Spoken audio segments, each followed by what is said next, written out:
Unahin muna natin ilagay yung sibuyas natin. Yung katamtamang laki lang ito. Tapos sundan natin yung ating bawang.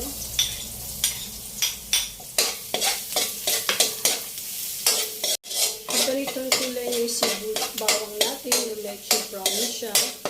Sundan natin yung ating kamatis. Medyo luto na yung ating kamatis. Sundan natin yung ating karne. Haluin lang natin. Tahanan natin. Maglagay tayo ng garlic powder. Depende sa panlasa nyo. Kung ilalagay nyo, haluin natin. Unaan lang natin yung apoy natin.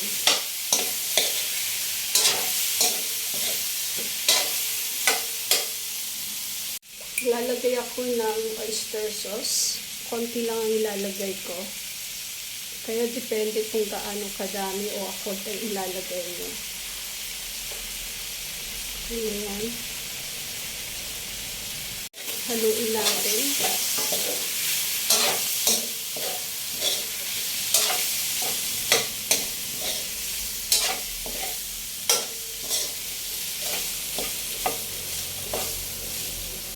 Takpan muna natin ang saglit. Okay na. Lalagay naman tayo ng bagoong. Depende rin sa inyo kung gaano kadami ilalagay yung bagoong. Lahat to, i-estimate ko lang. Bango.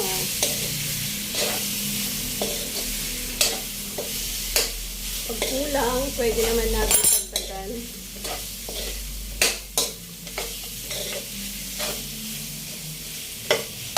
Saka tayo maglalagay ng tubig.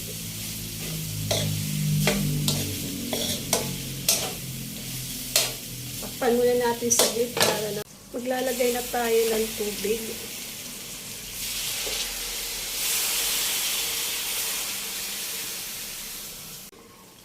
Hayaan muna natin lumambot yung karne. Titikman muna natin kung anong lasa niya. Saka tayo maglalagay ng asin.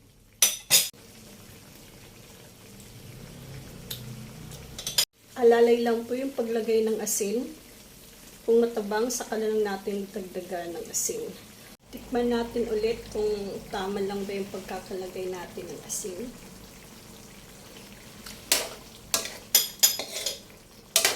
Ayan, masarap na. Maglalagay tayo ng konting Ajinomoto or betchin. Ayan, konting-konti lang yan guys. Dagdagan natin ng konti ng asin, parang matabang pa siya. Pag malambot na yung karne, saka natin lalagay yung ating mga gulay. Takpan na natin.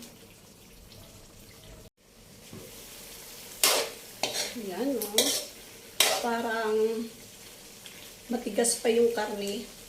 Gusto ko yung malambot. Ilalagay muna tayo. Idadagdag tayo ng tubig.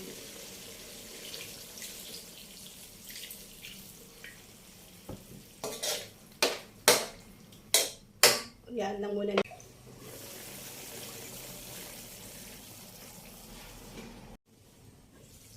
Wow! Ayan you guys. Oh. Saka natin ilalagay na yung ating gulay. Sitaw at kalabasa.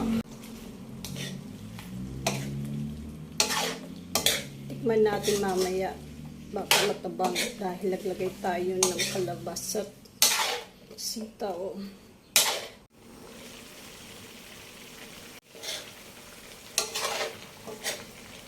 Naglagay pala ako guys ng konting tubig para naman maluto yung ating gulay.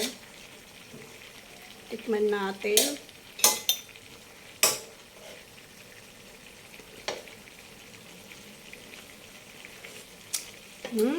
Sarap. Dagdagan lang natin ng konting asin.